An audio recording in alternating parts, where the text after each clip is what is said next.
Today we will discuss sulfur oxides of sulfur which are going to cause the environmental pollutions. इससे पहले हमने जो है वो नाइट्रोजन के ऑक्साइड्स पढ़े हैं. अब सल्फर के ऑक्साइड्स जो हैं सबसे पहले कि ये हमारे पास किस सोर्स से आते हैं. नेचुरल सोर्सेज भी हैं और ह्यूमन एक्टिविटीज़ भी है. नेचुरल सोर्सेज में हमारे पास जो है वोल्केनो इरप्शन, यानी वोल्केनो कहते हैं उसको आतिशफिशा पहाड़ को. ठीक है, जब आतिशफिशा पहाड़ फटता है तो उससे बहुत ज़्यादा जो है वो सल्फ़र की ऑक्साइड्स जो है वो हवा में रिलीज़ होते हैं. कितने परसेंट सल्फ़र के जो ऑक्साइड्स हैं, यहाँ पे आपको SO के साथ X लिखा हुआ है. X का मतलब है इसकी वैल्यू 2 भी हो सकती है, 3 भी हो सकती है. ठीक है, तो अब जो सल्फ़र के ऑक्साइड्स वोल्केनिक करप्शन से या आतिशफिशा पहाड़ के फटने से रिलीज़ हो रहे हैं वो 67% है जितने टोटल जो है वो मौजूद है एटमॉस्फेयर में. And by oxidation of sulphur containing gases produced by decomposition of organic matter. इसके अलावा सेकंड हमारे पास नेचुरल सोर्स क्या है कि सल्फर वाली जो भी गैसेस जो हैं जो कि ऑर्गेनिक मैटर की डिकम्पोजिशन से जो है वो रिलीज होती हैं. अब आप देखिए ऑर्गेनिक मैटर, आप अपने प्रोटीन का स्ट्रक्चर देख लें, सल्फर आपको मिल जाएगी. आपको हेयर का स्ट्रक्चर है उसमें डाइसल्फाइड लिंकेज मिलता है. तो सल्फर जो है वो ऑर्गेनिक मैटर में मौजूद होती है. तो जब भी उसकी डिकम्पोजिशन होगी तो उसके ज़रिए जो है सल्फर के ऑक्साइड जो है वो हवा में रिलीज होते हैं. नेक्स्ट हमारे पास ये जो अभी हमने पढ़ा ये नेचुरली, इसमें इंसान का जो है वो रोल नहीं है. ये नेचर में जो भी डिकम्पोजिशन हो रही है ऑर्गेनिक मैटर की, उसमें उसके ज़रिए जो है या वोल्केनिक इरप्शन से जो सल्फर के ऑक्साइड्स हवा में रिलीज हो रहे हैं ये उनकी बात की जा रही है. नेक्स्ट हमारे पास आ जाता है कि ह्यूमन एक्टिविटीज़ जो है उनकी वजह से कैसे सल्फर के ऑक्साइड्स जो है वो जनरेट होते हैं. ह्यूमन एक्टिविटीज़ की वजह से सबसे पहले जो है एयर में कहाँ से आती है ये सल्फर के oxides. They are coming from combustion of coal, कोयले के जलाने से. कोयला कहाँ पर जलाया जाता है, मुख्तलिफ जो है वो हमारे पास ईंधन की फॉर्म है. तो हमारे पास डिफरेंट जो है वो इंडस्ट्रीज़ में इसकी बर्निंग की जाती है. तो कोयला जो है उसके अंदर 1 to 9% सल्फर मौजूद होता है. अगर अच्छी क्वालिटी का कोयला होगा तो उसमें कम सल्फर होगा. यानी हम कोयले को कैटेगराइज करने के वहाँ पर बहुत सारे तरीके हैं क्लासीफाई करने के, जिसमें से एक ये भी है कि हम उसमें सल्फर कंटेंट्स की बुनियाद पर उसकी कैटेगराइजेशन करते हैं. तो अगर तो 1 to 9% सल्फर उसकी कंबस्शन से जो है हमें कंबस्शन हो रही है उसकी, तो डेफिनेटली हवा में सल्फर के ऑक्साइड्स आ रहे हैं. क्रूड ऑयल भी जो है जो अच्छी क्वालिटी का उसमें सल्फर कम होती है या ना होने के बराबर होती है. लेकिन इसके अलावा अगर क्रूड ऑयल जो है उसकी कंबस्शन हो रही है और दूसरे भी फॉसिल फ्यूल्स हो सकते हैं पावर प्लांट्स में. पावर प्लांट्स मीन जो भी बिजली बनाने के जो है वो आपके पास प्लांट्स हैं, उसमें जो है वो क्या होता है, इनकी ऑक्सीडेशन होती है और जो है सल्फर के ऑक्साइड्स प्रोड्यूस होती हैं. अच्छा, आगे जो रिएक्शन है वो क्या होगा, सल्फर कहीं से भी आ सकता है, कोयले में भी हो सकता है, ऑयल में भी हो सकता है. इन ऑर्गेनिक सोर्सेज के ज़रिए, फॉसिल फ्यूल्स के ज़रिए जो है हमें सल्फर मिल रहा है. अब जब ऑक्सीजन की प्रेजेंस में उसकी कंबस्शन हो रही है तो सल्फर डाइऑक्साइड, और एक्सेस ऑफ ऑक्सीजन है तो फिर ये ट्राइऑक्साइड में कन्वर्ट हो रहा है. और ये गैसेस जो है इनकी क्या होती है, पंजेंट स्मेल होती है. आप देखें अभी जो अगर आपको बालों के जलने की स्मेल आए तो आप फ़ौरन पहचान लेते हैं. ठीक है, जब पाए वगैरह बनाए जाते हैं तो उसमें क्या होता है, बालों के जलने की स्मेल आ रही होती है, आपको फ़ौरन पता चल जाता है बाल जल रहे हैं. तो सल्फ़र मौजूद होती है, उसकी स्पेसिफिक स्मेल आ रही होती है आपको. इसके अलावा और भी बहुत सारी चीज़ें हैं लेकिन वो जो ख़ास स्मेल आती है वो उसकी आती है. इसके अलावा आप सल्फ़र की जो स्मेल है उसको अगर आपसे कहा जाए कि आप सोचें कि हम कहाँ कहाँ एक्सपोज होते हैं, जैसे पटाखे वगैरह बजते हैं, शुगलियाँ पटाखे वगैरह, तो उसमें भी गंधक आपने सुना होगा सल्फर, तो उसकी जो है वो बर्निंग हो रही होती है बेसिकली. तो उसमें से जो ख़ास स्मेल आती है वो सल्फर के ऑक्साइड्स की आ जाती है. और they are very irritant and suffocating. Smell वाला कंपाउंड है, इरिटेटिंग है और दम घुटता है इसमें. सफोकेटिंग मीन आपका सांस रुकता है, दम घुटता है. Through various reactions in the atmosphere they form sulphate aerosols. और ये क्या बनाएंगे, डिफरेंट रिएक्शन के जरिए एरोसोल्स. एरोसोल्स क्या होते हैं, बहुत ही छोटे छोटे ड्रॉपलेट्स होते हैं जो कि हवा में सस्पेंड रहते हैं और उनका रेजिडेंस टाइम काफ़ी ज़्यादा होता है। These aerosols call severe respiratory troubles. अब ये बहुत ही बारीक बारीक जो कतरे हैं ये क्या करते हैं, हमें बहुत ज़्यादा सांस की बीमारियां जो है वो कॉज करते हैं, respiratory problems, particularly among older people, बूढ़े लोगों में फिनोमिना ज़्यादा है। Sulphur dioxide is the major source of acid deposition in the environment. अब सबसे बड़ा नुकसान इसका जो है वो हमें क्या फेस करना पड़ता है कि हवा के अंदर जो है जब ये छोटे छोटे ड्रॉपलेट सल्फर के ऑक्साइड्स के मौजूद होते हैं और वो पानी के साथ मिलते हैं तो वो पहले तो वो सल्फर डाइऑक्साइड से ट्राइऑक्साइड में कन्वर्ट होते हैं और पानी के साथ जब भी मिल जाते हैं तो वो क्या बना देते हैं, सल्फ्यूरिक एसिड बना देते हैं। तो ये जो डेपोजिशन होती है एटमॉस्फेयर में, that is in the form of the acid rain. ये जब नीचे आता है तो फिर हमारे पास ये, आप ये समझिए कि सल्फ्यूरिक एसिड का डाइल्यूट सॉल्यूशन है वो नीचे आ रहा है। नेक्स्ट हमारे पास जो सोर्स है that is the hydrocarbons. Hydrocarbons में आपने क्या पढ़ा होगा ऑर्गेनिक में, these are the compounds containing carbon and hydrogen. Carbon and hydrogen जो है उसके कंपाउंड ज़्यादा से ज़्यादा, इसमें ऑक्सीजन मौजूद हो सकती है लेकिन इसमें और कोई भी हेट्रो एटम मौजूद नहीं होगा। इसके सोर्सेज क्या हैं हाइड्रोकार्बन्स के? नंबर वन, नेचुरली हमारे पास ये किस तरह से इसकी एमिशंस हो रही है, large quantity of hydrocarbons are emitted by different trees and plants in the atmosphere, वहाँ से आ रहे हैं। Paddy field paddy fields produce a significant amount of methane. Paddy fields क्या है, जो चावलों की फसल है जिसको जो है वो जिसमें बहुत ज़्यादा पानी खड़ा होता है, तो वो क्या होता है उसमें से एक खास स्मेल आ रही होती है। वो क्यों आ रही होती है? Due to the significant amount of methane. Methane gas जो है वो रिलीज हो रही होती है कहाँ पर, इन the atmosphere. Another natural source of methane is anaerobic decomposition. और हमारे पास नेचुरल सोर्स इसका क्या है, एनारोबिक डिकम्पोजिशन, जो एब्सेंस ऑफ ऑक्सीजन में होती है ऑर्गेनिक मैटर की, by bacteria in water sediments. जो कहाँ से आती है, पानी के अंदर जो बैक्टीरिया हैं या सॉइल के अंदर जो बैक्टीरिया हैं उनकी वजह से वो कॉज करते हैं anaerobic decomposition. Methane has a mean residence time of about 3 to 7 years in atmosphere. Very dangerous thing is कि मीथेन अगर एक दफ़ा रिलीज हो गई है तो 3 से 7 साल तक वो हवा में मौजूद है और उसकी डिकम्पोजिशन नहीं हो रही। तो अब आप देखें कि हमसे जो है चूल्हे की गैस अक्सर खुली रह जाती है, तो कितना डेंजरस है कि 7 ईयर्स तक ये हवा में मौजूद रहेगी और हमें नुकसान पहुंचाती रहेगी।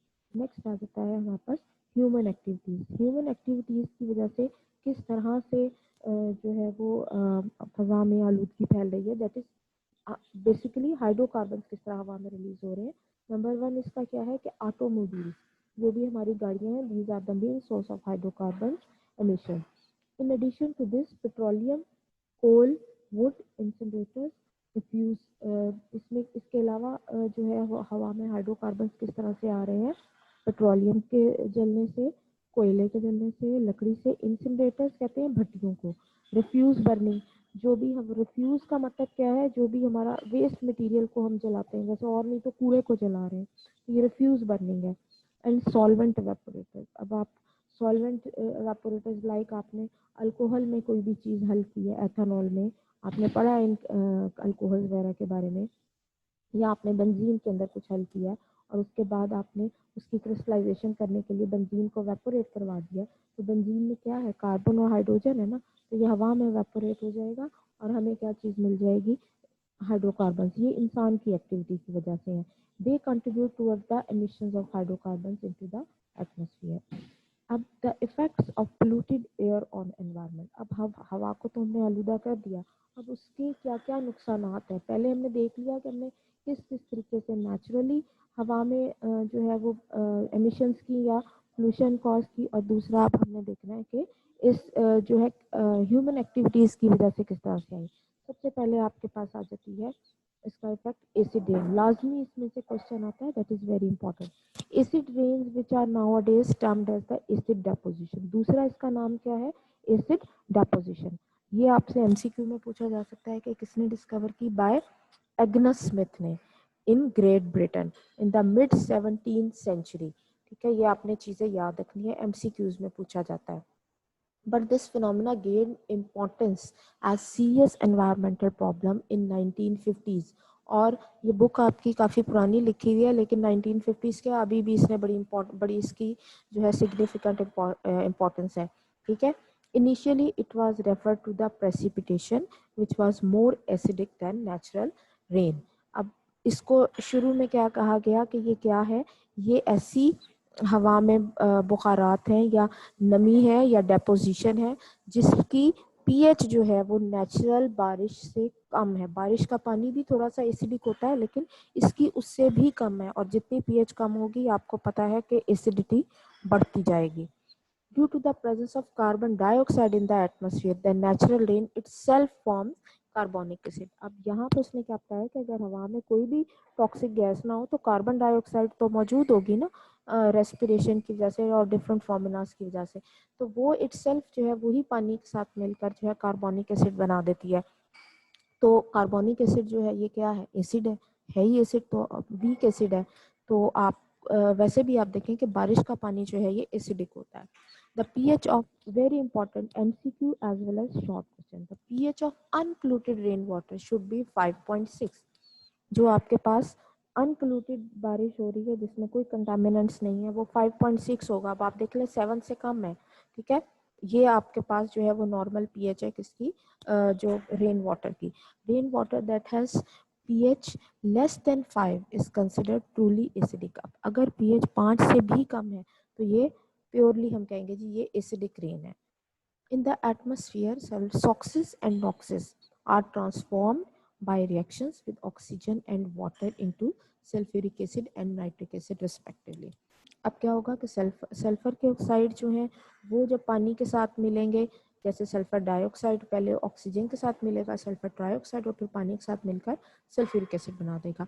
इसी तरह नॉक्सिस जो है नाइट्रोजन के ऑक्साइड्स वो क्या करेंगे, वो भी जो है वो वाटर के साथ मिलकर नाइट्रिक एसिड बना देते हैं. These acid gas mixed with gate mixed with rain, बारिश के साथ मिल जाएंगे. हवा में अगर नॉक्सिस भी हैं सॉक्सिस भी हैं तो acid deposition includes both wet and dry acid deposition. ठीक है, इसके नतीजे में वेट और ड्राई दोनों तरह की एसिड डेपोजिशन जो है वो हो सकती हैं. वेट में आपके पास बारिश है, स्नो है, बर्फ, फॉग, और ड्राई एसिडिक डेपोजिशन वैसे ही हवा के अंदर सस्पेंशन है आपके पास. ठीक है, सल्फर आगे ये आपको केमिकल रिएक्शन दिया हुआ है, आप अपनी बुक में से इसको देख लीजिएगा. यहाँ पर पीडीएफ में थोड़ा ब्लर आ रहा है. ये सल्फर डाइऑक्साइड है, ऑक्सीजन के साथ रिएक्ट करेगी in the presence of water, तो आपको क्या मिल रहा है, सल्फ्यूरिक एसिड. और इसमें आपको जो है मेटल ऑक्साइड जो है और हाइड्रोकार्बन ये सारे जो है ये आपको कंडीशंस दी हुई हैं. In some countries due to release of HCl by volcanic eruption there is temporary acid rain. कुछ मुल्कों में जो है वो जहाँ पे आतिशफशां है, पाकिस्तान में तो नहीं है लेकिन बाकी अगर दुनिया में बहुत सारे मुल्क हैं जहाँ पे आतिशफशां पहाड़ मौजूद हैं, तो वहाँ पर अगर वो फटते हैं जिन दिनों, तो वो हवा के अंदर जो है वो गैसेस होती हैं. अब एक तो आपने देखा ना कि हवा में कौन सी गैस आ सकती है, आपने कहा जी सल्फर डाइऑक्साइड जो है वो आ जाएगी, या नाइट्रोजन के ऑक्साइड जो है वो नाइट्रोजन फिक्सिंग बैक्टीरिया रिलीज करवा देंगे. लेकिन बाज़ जगहों पे जो आतिशफशां पहाड़ है वहाँ से HCl या क्लोरीन से रिलेटेड जो है गैसेस वो भी क्लोरीन और उसके रिलेटेड गैसेस भी रिलीज होती हैं और वो HCl प्रोड्यूस करती हैं. यानी हम अभी डिस्कस कर रहे हैं कि जो एसिड रेन है वो सल्फ्यूरिक एसिड वाली होगी, ठीक है, लेकिन वो HCl वाली भी हो सकती है. कहाँ पर, जहाँ पर आतिशफशां पहाड़ मौजूद है. Acidification of soil and rocks can leach metals like aluminium, mercury, lead and calcium. अब बहुत ही इम्पोर्टेंट बात उसने बताई है कि हमें नुकसान सबसे बड़ा क्या है कि एसिडिफिकेशन हो जाएगी सॉइल की. किस तरह होगी सॉइल की एसिडिफिकेशन, कि मिट्टी जो है उसकी भी ख़ास पीएच होती है. जब उसके ऊपर एसिड वाला पानी गिरेगा या एसिड वाली बारिश होगी तो फिर क्या होगा कि उसकी पीएच भी तब्दील होकर एसिडिक हो जाएगी. और एंड रॉक्स मीन चट्टाने, पहाड़ या पत्थर, ठीक है, उनके अंदर भी बहुत सारी मेटल्स जो हैं वो बाउंड फॉर्म में है, यानी मेटल्स जो हैं वो ऑक्साइड्स की फॉर्म में मौजूद हैं या डिफरेंट कंपाउंड्स की फॉर्म में या डिफरेंट सॉल्ट्स की फॉर्म में मौजूद है. कौन कौन सी मेटल्स हो सकती हैं ज़मीन के अंदर या रॉक्स में या पत्थरों में, एल्यूमिनियम हो सकता है, मरकरी नॉट अ मेटल लेकिन मरकरी मौजूद हो सकता है, लेड के कंपाउंड्स हो सकते हैं, एंड कैल्शियम. अब जब एसिड रेन हुई तो क्या होगा कि सॉइल की और रॉक्स की पीएच हो गई कम. अब जब पीएच कम हो गई और वो एसिड्स जो है वो इन मेटल्स के ऑक्साइड्स या कंपाउंड्स के साथ रिएक्ट किया तो ये फ्री फॉर्म में भी रिलीज हो जाती है या वाटर सॉल्युबल फॉर्म में जो है वो कन्वर्ट हो जाती है। वैसे आम बारिश का पानी पड़ेगा तो ये पानी में हल नहीं होंगी, लेकिन अगर एसिड रेन हो रही है तो फिर ये पानी में हल होके जो है वो ये वहां से लीच आउट करना यानी उसमें से सीप होके नितर के बाहर आ जाती हैं और पानी में शामिल हो जाती हैं। These heavy metals are accumulated in the fishes. अब क्या होगा, वो पानी में जब मेटल्स चली गई वो पानी जो है वो दरियाओं में जाएगा, नहरों में, झीलों में, समुंदर में वगैरह।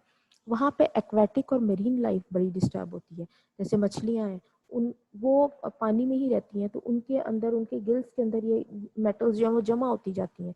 नतीजा क्या होता है कि उन गिल्स के अंदर आपने पढ़ा होगा बायो में कि बहुत बारीक बारीक सी नालियाँ होती हैं खून की, जिसमें ऑक्सीजन या गैसेस जो हैं वो एक्सचेंज होती हैं। ठीक है, ऑक्सीजन जो है वो पानी से जज़ब करके उनके ब्लड में जाती है और कार्बन डाइऑक्साइड बाहर आ जाती है। अब यहाँ पर क्या होगा कि जब उनके अंदर उस पानी में मेटल्स भी थी, मेटल्स वहाँ जाके जम गई हैं तो एक्सचेंज ऑफ गैसेस मुश्किल हो जाता है। वो गैसेस चली तो जाएंगी और आगे जाके जो है वो नालियों के अंदर मेटल्स मौजूद है, वो तो वो रास्ता ही खून का बहाव ही सारा रुक जाएगा, गुठलियां बन जाएंगी खून की या डिफरेंट जो है उसमें एक्सचेंज ऑफ गैसेस इफेक्ट होता है। तो क्या होता है, मछलियां उनका दम घुट जाता है, वो मर जाती हैं। It also damage the building materials.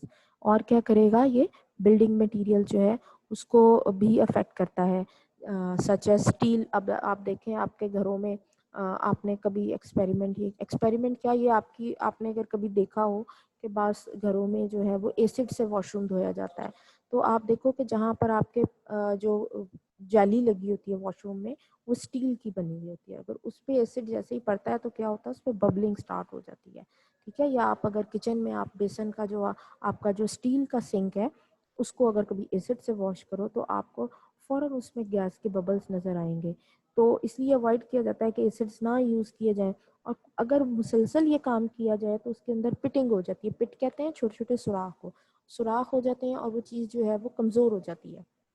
अब पिटिंग से क्या होगा कि जो मेटल है वो एसिड के साथ रिएक्ट करके डिजोल्व हो गई, तो एसिड उस आपका जो भी वो जो है गटर की जाली है या आपका जो बेसन सिंक है, सॉरी, वो जो है आहिस्ता आहिस्ता पिटिंग होगी, उसके बाद जो है वो आपका कमज़ोर होता चला जाएगा, तो उसको नुकसान पहुंचा दिया ना। इसी तरह बिल्डिंग्स में स्टील जहाँ इस्तेमाल हो रहा है, ऊपर से एसिड ड्रेन हो रही है, पेंट जो है वो भी ख़राब हो जाएगा, स्टील भी ख़राब हो जाएगी, प्लास्टिक जो है उस पर भी आप एसिड देख लें, उसका रिएक्शन होता है, उसका रंग उड़ जाता है, उसकी लचक ख़त्म हो जाती है। सीमेंट के अंदर भी तो आपको पता है कि कैल्शियम के कंपाउंड्स मौजूद हैं, उसके साथ रिएक्ट कर जाता है, तो सीमेंट के अंदर भी होल होना शुरू हो जाते हैं। मेजनरी वर्क किसे कहते हैं, मेजन कहते हैं मजदूर को, यानी जो भी बिल्डिंग मटेरियल है उस जो भी काम हुआ है। एंड स्कल्पचरल मटेरियल, स्कल्पचर भी वही पत्थरों से बने हुए जो भी नमूने हैं, उन पर जब एसिड रेन होती है तो वो क्या करती है, उसको डिस्ट्रॉय करती है, specially of marble and limestone, खासतौर पे मार्बल यानी संगमरमर और लाइमस्टोन यानी चूना। अब इसमें आपने एक मिसाल बहुत दफ़ा सुनी होगी, टीवी पे भी देखी होगी, ताजमहल की एग्जांपल दी जाती है कि सारा मार्बल का बना हुआ है, तो उसके इर्द गिर्द जो है बहुत सारी फैक्ट्रीज थी, ठीक है, जो कि डिफरेंट जो है वो गैसेस रिलीज करती थी, सॉक्सेस, सल्फर के ऑक्साइड ज़्यादा थे उसमें। अब नतीजा क्या हुआ कि उस एरिया में एसिड रेन होना शुरू हो गए। एसिड रेन की वजह से क्या हुआ कि एक तो जो मार्बल है उसके ऊपर जो जब एसिड पड़ता है तो वो रिएक्ट कर जाता था और उस पर पिटिंग स्टार्ट हो गई, दूसरा उसका कलर येलो हो गया।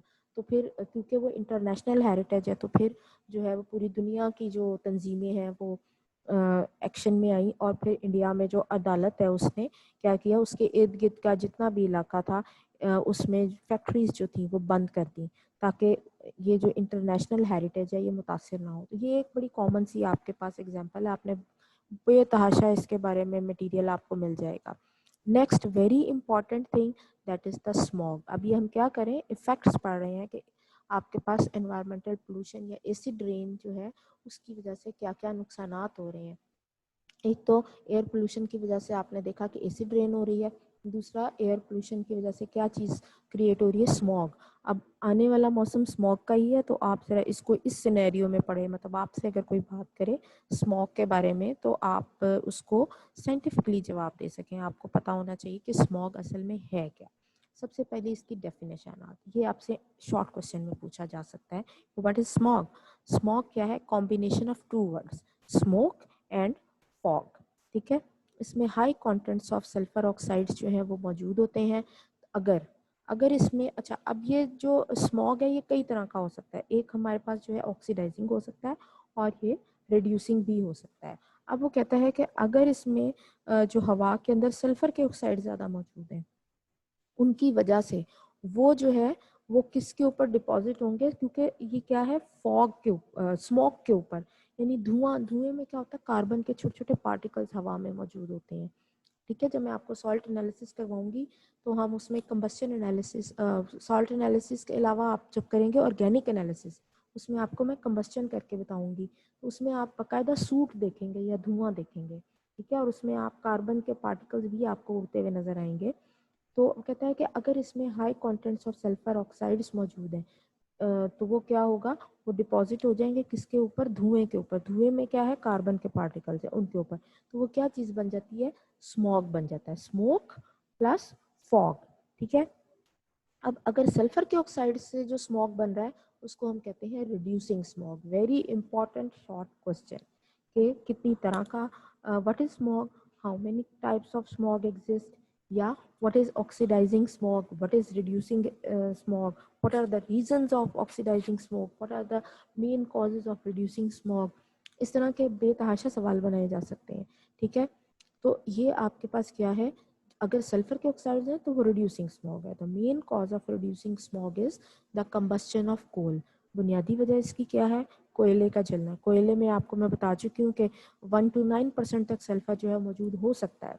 तो अगर आप घटिया क्वालिटी का कोयला जला रहे हैं तो उसमें क्या है, ढेरों ढेर सल्फर के कंपाउंड्स मौजूद हैं जो हवा में रिलीज हो जाएंगे और क्या होगा, सल्फर के ऑक्साइड्स कॉज करेंगे और फोटोकेमिकल स्मॉग जो है और आपके पास क्या होगा, रिड्यूसिंग स्मॉग जो है वो प्रोड्यूस हो जाएगा। नेक्स्ट आपके पास जो टाइप ऑफ स्मॉग है that is the photochemical smog. Photochemical smog का दूसरा नाम क्या है, ऑक्सीडाइजिंग स्मॉग। पहला आपने क्या पढ़ा है, रिड्यूसिंग स्मॉग, अब आप पढ़ रहे हैं फोटोकेमिकल स्मॉग। इसमें क्या है, high concentration of oxidants like ozone. इसमें आपके पास जो ऑक्सीडेंट्स, अब आपको नाम में ही आइडिया हो जाना चाहिए कि ऑक्सीडाइजिंग स्मोक है तो इसमें ऑक्सीडेंट्स मौजूद हैं। कौन कौन से, ओजोन सबसे बड़ा ऑक्सीडाइजिंग एजेंट। ठीक है, that is also termed as the oxidizing agent, smoke, sorry. अब यानी हम क्या कह सकते हैं कि फोटोकेमिकल स्मोक जो है उसमें क्या है, अगर हवा में ओजोन की कंसंट्रेशन मौजूद है ज़्यादा तो फिर वो फोटोकेमिकल स्मॉग होगा। It is yellow. अब इसकी क्या प्रॉपर्टीज हैं, येलोइश ब्राउनिश ग्रे हेज। आपको हवा में जो है वो सस्पेंशन नज़र आएगी, आपको लगेगा कि ये जो है वो पीला पीला सा जो है धूप का रंग चेंज हो जाता है जब स्मॉग होता है। ठीक है, हवा में आपको दूर तक जहाँ नज़र आ रहा है वो खास पीला और ब्राउन सा कलर नज़र आ रहा होता है। ठीक है, तो इसको हम क्या कहेंगे, ये जो ये हमारे पास फोटोकेमिकल स्मॉग है। इसकी वजह क्या है, presence of water droplets and chemical reactants of pollutant in the air.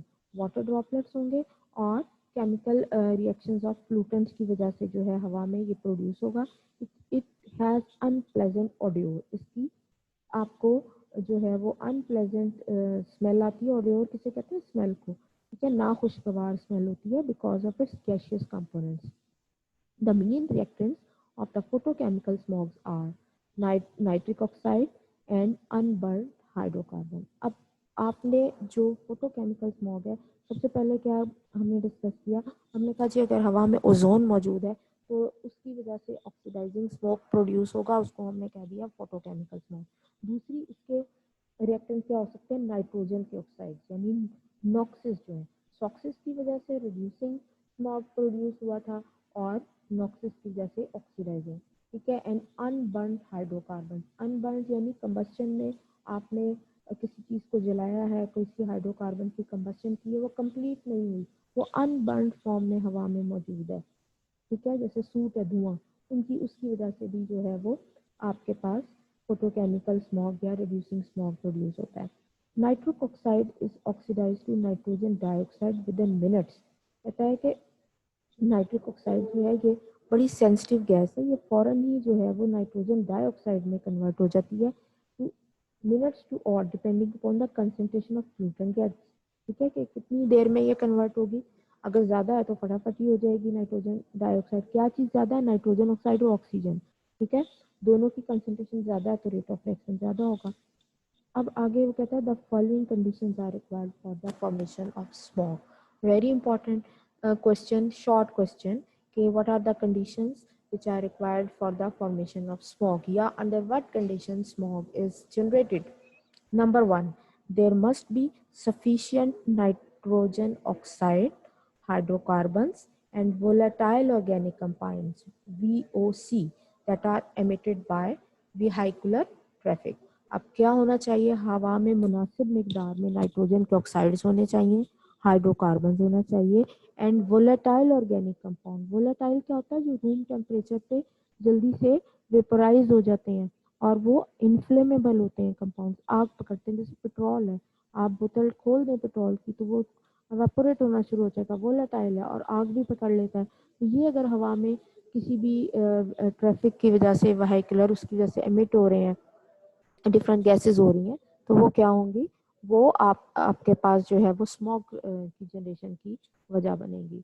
Sunlight, अच्छा सनलाइट का होना भी ज़रूरी है, क्योंकि फोटोकेमिकल स्मॉग जो है उसमें फोटो कहाँ से आ रहा है, लाइट से। तो रेडिएशन जब लाइट की पड़ती हैं तो उसमें केमिकल रिएक्शन होते हैं, जिसकी जैसे रेट ऑफ रिएक्शन भी बढ़ जाता है और ये इसकी जनरेशन हो जाती है स्मॉग की। तो sunlight so that some of the chemical reactions may occur at rapid rate.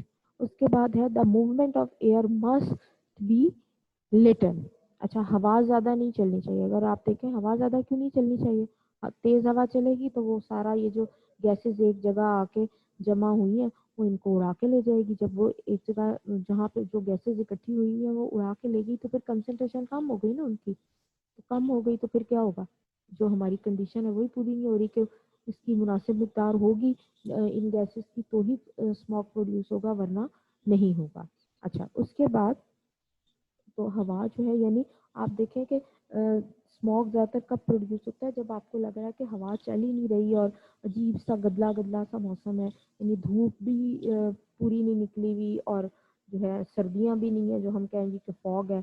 ये भी अक्टूबर नवंबर में जो है आपको ये चीज़ बहुत ज़्यादा फील होगी। ठीक है, तो द मूवमेंट ऑफ लाहौर में स्पेशली, और हमारे पास ये ज़्यादातर कहाँ से आ रही है, एक तो फैक्ट्रीज तो हैं ही, लेकिन जो क्योंकि हमारे साथ बॉर्डर लगता है, हमारी ज़रूरी ज़मीन जो है वो तो हम इतना यूटिलाइज नहीं करते, लेकिन जो है हमारे साथ ही जो इंडिया का पंजाब है वहाँ पर जो है वो बहुत ज़्यादा फसलों को जलाया जाता है। यानी गंदम जो है उससे आपने जो उसके ग्रेन्स है वो हासिल कर लिए, बाकी जो उसके तिनके वगैरह उसको जला दिया जाता है। तो उसकी वजह से भी बहुत सारे हाइड्रोकार्बन्स और गैसेस जो है वो हवा में आ जाती हैं, जो कि एक बड़ी वजह है स्मोक की। 100% रीज़न नहीं है, लेकिन इट्स अ बिग रीज़न।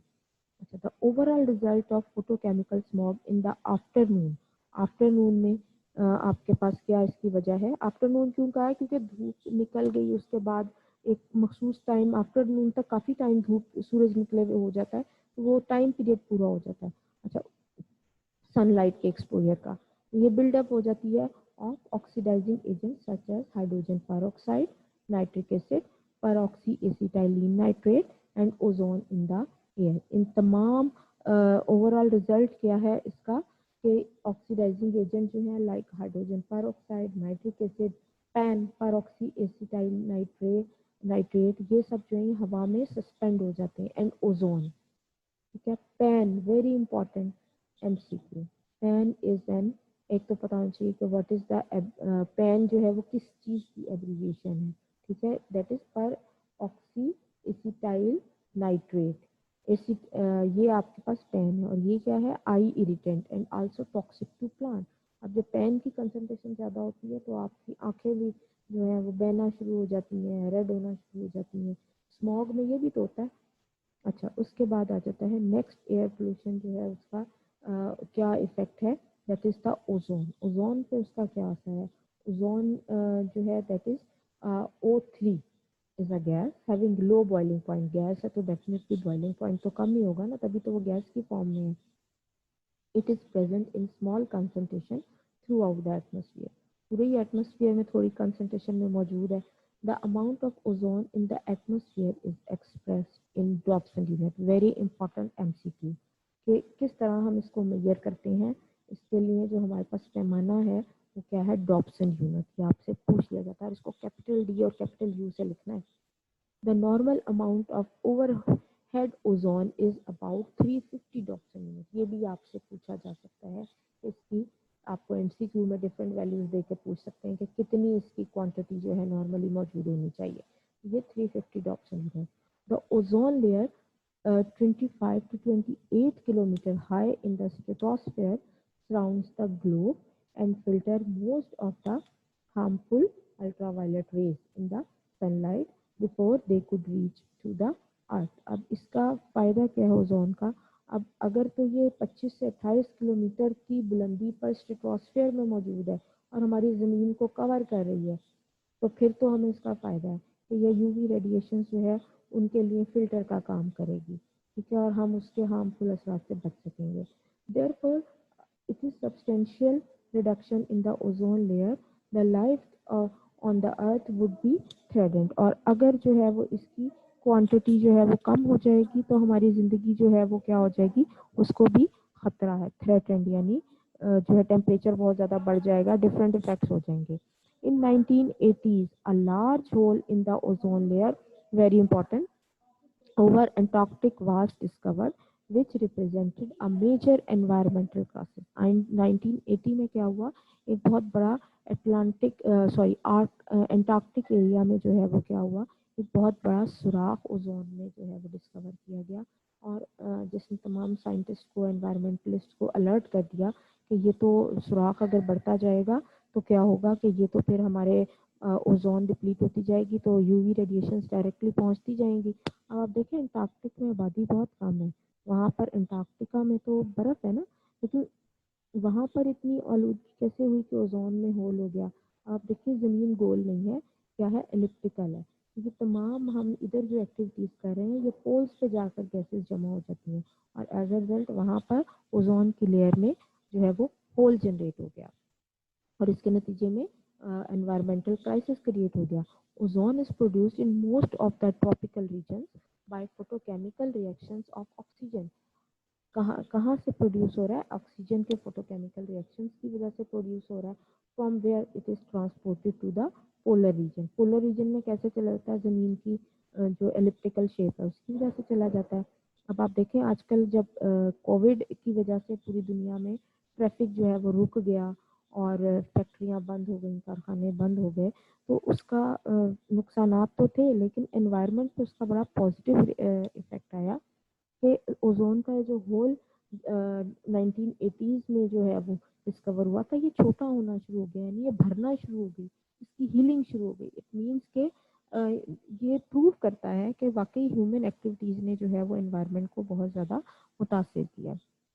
अच्छा, उसके बाद जो है आपके पास नेक्स्ट उसने क्या बताया है कि it act as a pollutant and causes various health problems. अब अगर तो ये 28 और 25 किलोमीटर से ऊंचाई पे है तो फिर तो ये हमारे काम की चीज़ है, लेकिन अगर नीचे है तो फिर ये पोल्यूटेंट के तौर पे काम करेगा। इट डैमेज आई, आंखों को नुकसान देगा, एंड एग्रीवेट एस्थमा, एस्थमा को बढ़ा देगा, क्योंकि ओजोन नॉर्मली जो है हमारा ज़मीन के लेवल पर या कम ऊंचाई पर ये स्टेबल नहीं है, फौरन से कन्वर्ट होके O3 है ना तो O2 में कन्वर्ट हो जाता है और क्या रिलीज करता है, सिंगल नेसेंट ऑक्सीजन यानी एटॉमिक ऑक्सीजन। और आपको पता है कि एटॉमिक ऑक्सीजन वेरी रिएक्टिव होती है, जो भी चीज़ नजर आएगी उसके साथ रिएक्ट कर जाएगी क्योंकि स्टेबल नहीं है। स्टेबल होने के लिए जो चीज़ आएगी उसके साथ रिएक्ट कर जाएगी, तो इसकी वजह से ये क्या है, आइस को डैमेज कर देगा, एस्थमा बढ़ा देगा, decrease the elasticity of lungs tissue. अब जो हमारे फेफड़े हैं बिल्कुल वो उबारे बैलून की तरह होते हैं, उनमें लचक होती है, तो उस जब सांस के जरिए अंदर जाएगा तो उनकी लचक को ख़त्म कर देगा। कफिंग, ठीक है, खांसी, chest discomfort etcetera.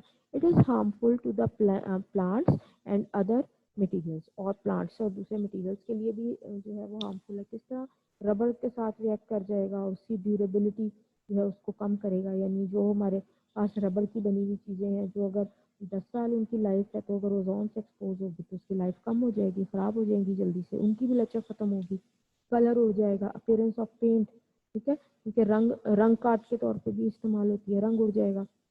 And causes fabric dyes to fade, और फैब्रिक कपड़ों का रंग वही हल्का हो जाएगा। ठीक है, amount of ozone is less in the region closer to the equator. Equator का जो रीजन है, जो इक्वेटर क्या है, जो दरमियान में लाइन है, जो ज़मीन को दो हिस्सों में जो है वो डिस्ट्रीब्यूट कर रही है, ये इमेजिनरी लाइन है। ठीक है, हमने इसको इमेजिनरी लाइन एक क्रिएट की हुई कि ये इक्वेटर है, तो वहाँ पर जो है ओजोन की अमाउंट जो है वो कम है, अगेन ज़मीन की शेप की वजह से। हालांकि अफ्रीका के इलाके वहाँ तो जंगलात ही बहुत हैं। ठीक है, लेकिन अगेन जो है शेप की वजह से कुछ एरियाज हैं जहाँ पर इसकी क्वांटिटी कम ज़्यादा होती रहती है।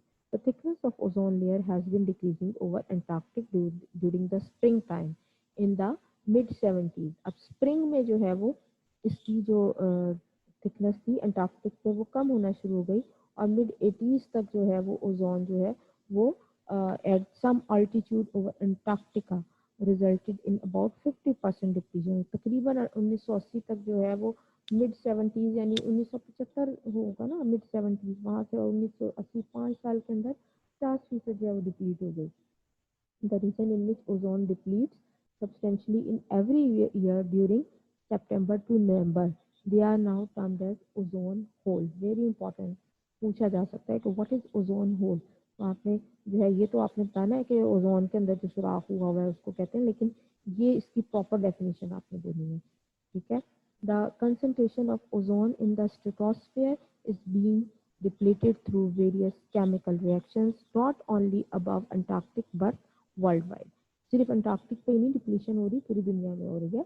The stratosphere where the ozone in the stratosphere where the ozone layer exists in the atmosphere is approximately 10 to 15 kilometre altitude। अब ये स्ट्रेटोस्फेयर कितनी ऊंचाई पर है, इसकी अब ये स्ट्रेटोस्फेयर की आपको डायमेंशन दी हुई है।